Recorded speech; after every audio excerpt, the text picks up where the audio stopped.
অ্যারালাইট আঠা আপনার আগে আমরা যেটা লাগাতাম মোটামুটি ধরুন, আমি তো মডিউলার কিচেনের কাজ করি।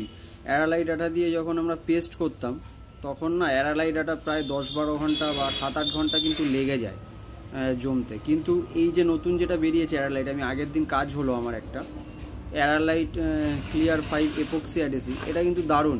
এখানে দেখুন লেখা আছে সেটস ইন 5 মিনিট। এটা সত্যি কিন্তু আমি প্রথমে ভেবেছিলাম হয়তো সময় লাগবে, কিন্তু এটা কিন্তু দেখলাম সত্যি মানে দুটোকে যখন মিক্স করে আমি বাটির মধ্যে রেখে দিয়েছি তখনই দেখি ফাটাফাট 5-7 মিনিটের মধ্যে দেখি পুরো শুকিয়ে শক্ত হয়ে গেছে। মানে যারা এটা কিন্তু খুবই একটা ভালো জিনিস বার করেছে অ্যারালাইট। এই দেখুন পিডিলাইট কোম্পানির। আমি এটা 26 গ্রামের কিনেছিলাম ছোট, 135 টাকা লেখা আছে, কিন্তু 120 টাকার মনে হয় নিয়েছিল। এইটা মানে দারুণ কিন্তু কাজ করে।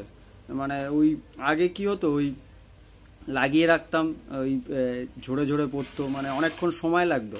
কিন্তু এটা কিন্তু সুপার ফাস্ট, হেভি তাড়াতাড়ি 10 মিনিটের মধ্যে আপনার মোটামুটি পুরো শক্ত হয়ে যাবে। যারা এই মডিউলার কিচেনের কাজ করেন, যাদের অ্যারালাইটের ইউজ হয়, তারা এইটা কিনতে পারেন। দেখুন বড়ও পেয়ে যাবেন, অ্যারালাইট ক্লিয়ার 5 এপক্সি অ্যাডেসিভ। এটা বেশ ভালো, ঝাঁটাঝাট আটকে যাবে।